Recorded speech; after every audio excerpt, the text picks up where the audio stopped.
Hello, everyone. Welcome back to another installment of Power Rangers reviews. Today we're gonna, be taking a look at, Power Rangers in Space season 1 and 2. We just gonna go through the entirety of the season instead of you know, episode by episode. I'm your host, Captain America #2, also known as 2017 Red Ranger. And let's get into this mix. So I just I actually liked Power Rangers in Space like that much. I'm not like saying that I don't like all the other Power Rangers, episodes and seasons, series. I'm just saying I liked the show in general because it had like the space theme. It had like the main four, TJ, Ashley,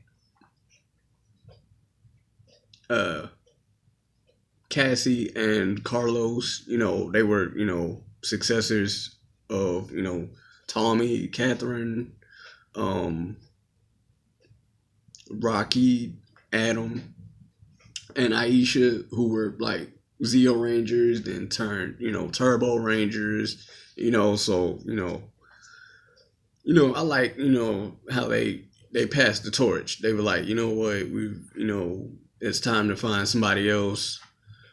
So they turned in. They were like planetary rangers. Then they then their command center got destroyed, and they went up in space. Left Justin down, back down to Earth because like he could handle like being a ranger down there. When they first go aboard like the mega ship, Astro mega ship, they were met with like a hostile Andros. He was just infiltrating like a party like every other alien. Was like just trying to uncover where Zord, they captured Zordon.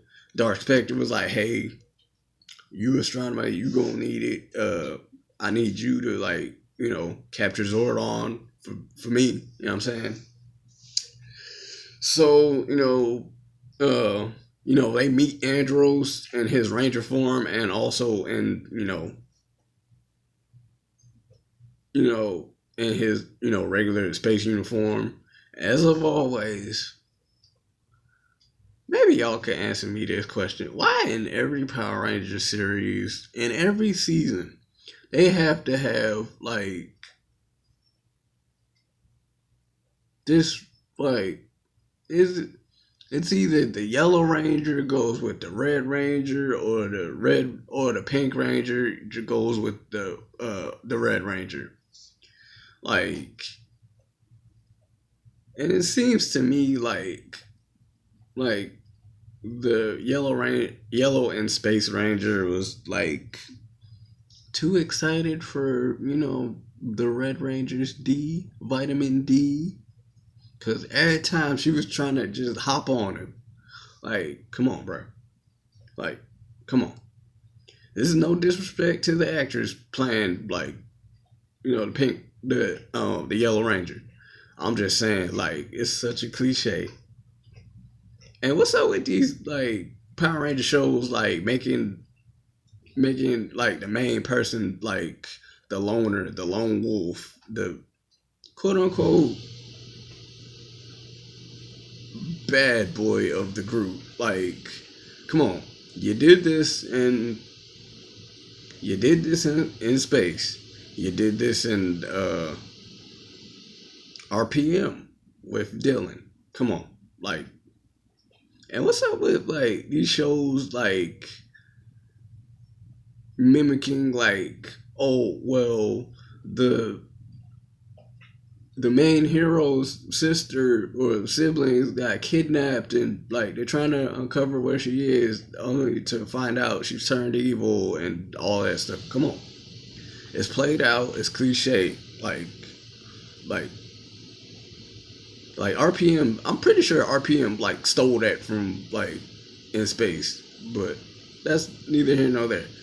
But what I like about the series is like each character had their own like character development from like season one to like season one. Um, I forgot what episode it was, but when Ashley and Cassie were fighting about their chores on like Astro Mega Ship, who stepped in? TJ stepped in, was second in command, was like, hey, y'all two need to talk it out. Y'all not leaving here until y'all, work things out between y'all two. And then, she got like kidnapped from I think Ashley got kidnapped by Psycho Ranger Pink, Yellow. I mean, was it Cassie like came to, Ashley's rescue, and everything was all good. They were bickering about like who should like clean up the table for like breakfast or whatever. The guys were like, "Hey, we gonna do it," and the girls were like, "Hey, really?" They're like, "Yeah, we got it. Y'all go chill out." And then like it cuts off to them like playing a joke on the guys. Another episode that I really like is overall it's a great season. The episode that I really like was one episode in particular was that I really like was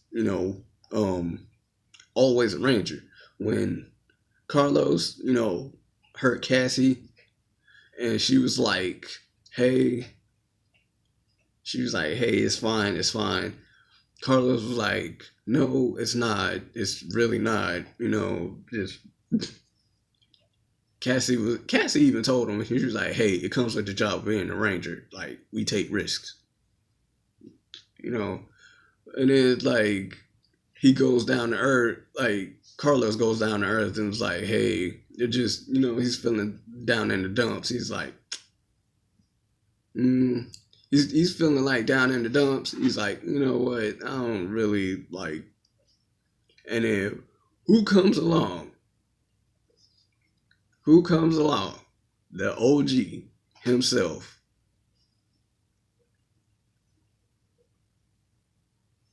Adam. Adam, the Black Mighty Morphin Power Ranger, comes to the rescue. And together they like stop a lizard monster like sent to like infect like all still everybody's like top secret information.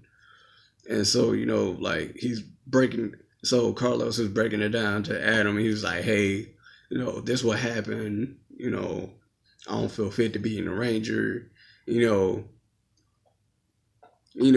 Rocky's like, I mean Adam's like, hey, this part of being a Ranger, like we all have to take risks. That's what we signed up for as, being Rangers. You know what I'm saying? This like it's the more like I see why they brought him. I see why they brought Johnny Young Bosch back, cause like the cameo, cause like, dude, like you're not just doing like voice acting on Bleach and all that stuff. You are the OG like Power Ranger, dude. Like OG Power Ranger. They even brought him back for like Once a Ranger in Operation Overdrive. Like so. Uh, anyway, after Adam's heartfelt speech, comes like one of the greatest scenes ever, a training montage of like uh Adam just teaching, just training Carlos, just training Carlos, just to do better, be better, and like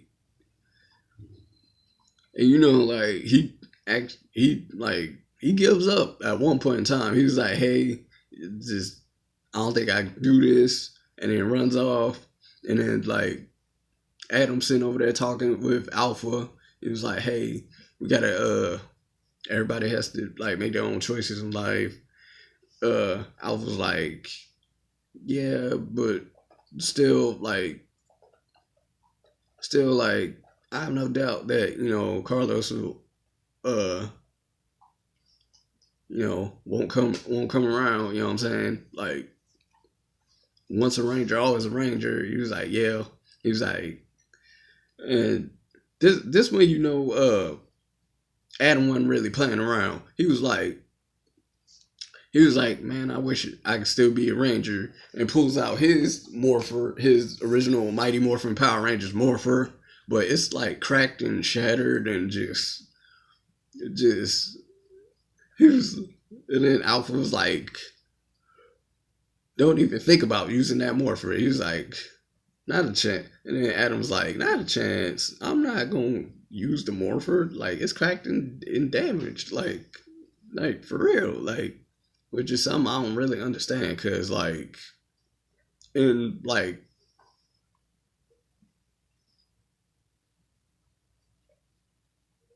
in the episode once a ranger once a ranger in Operation Overdrive, like it's crazy because like Adam shows back up and he's like his morpher's completely fine. I don't understand that. Maybe y'all could like help me out with that. But the lizard monster comes back and it's like he finds the strength to stop the lizard monster, but like he gets attacked and pinned down by the astronomers, monsters. So like he's like "Hey, help me, help me, help me!" And then like this how like Adam's a real OG, despite knowing the risks of like his damaged morpher. He still was able to willing to ranger up and save his friend. He was like, "Hey, it's morphin' time," and then turned into like the Black Ranger from Mighty Morphin. Like, bruh. Uh, Another like just this whole entire series was like phenomenal. Like it was crazy. And how come every time like here's the $1,000,000 question. How come every time like there's a villain, an attractive female villain in a Power Rangers episode, well, Power Rangers series, y'all have to make a ranger, well, the female villain fall in love with a ranger. Y'all did that, and y'all did that in Power Rangers Time Force. Lucas and Nadira, and y'all did that in with, and now y'all did that with Zane and Astronomer. Like really? I mean, thank God, like that never like hit the fan. Like that romance never took off because really didn't like match up. Like Zane is a bit of a goofball and a show off and all that junk, but and kind of careless and reckless. But like all in all, I enjoyed the series. My favorite episode was like Countdown to Destruction, like part 1 and 2. I think that's the episode. Countdown to Destruction, part 1 and 2. Like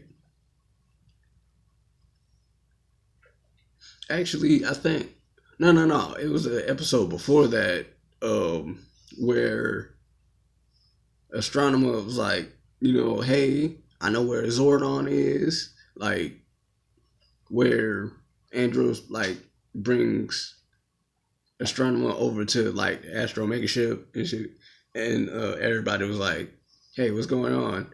And then like astronomer was like, "Hey, I know where Zordon is." Everybody was like distrusting of her. It was like, "How I know it's how do we know it's not a trap?" It was like, "Hey, you can trust me." Um, turns out they found out where Zordon was.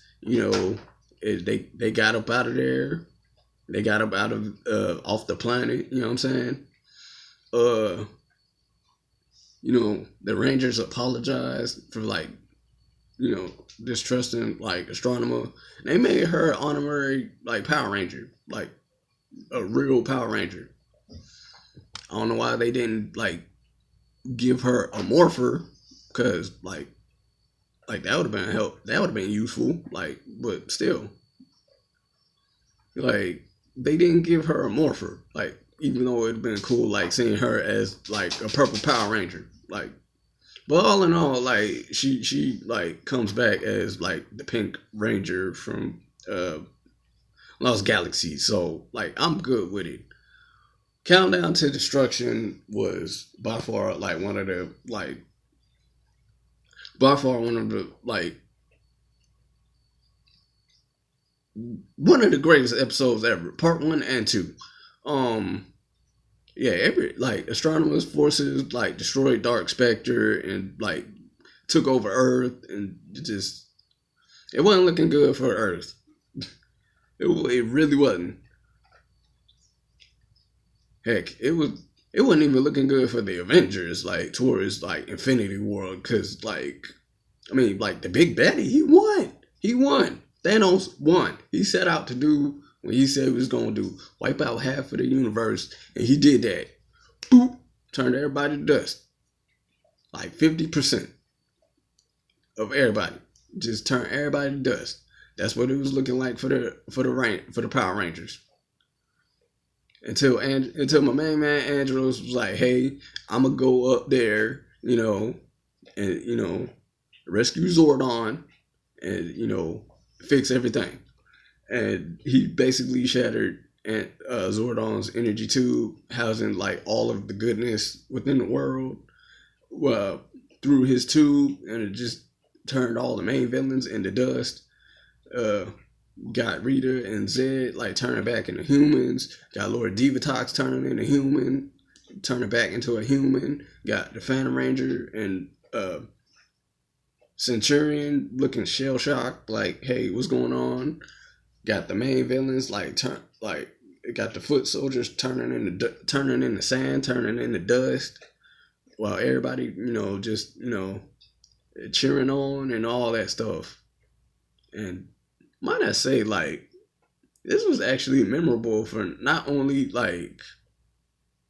like Andros killing Zordon and like turning all the main villains like good again, like Detox and Lord Zed and Rita, but like Bulk and Skull like led a rebellion like against like the forces, like astronomers like astronomers army. Like, why weren't they like added to the Power Rangers roster? Like, that'd been cool to see. Like really, like you really gonna reduce them to like the comic relief? Like, come on, we got that in Beast Morphers.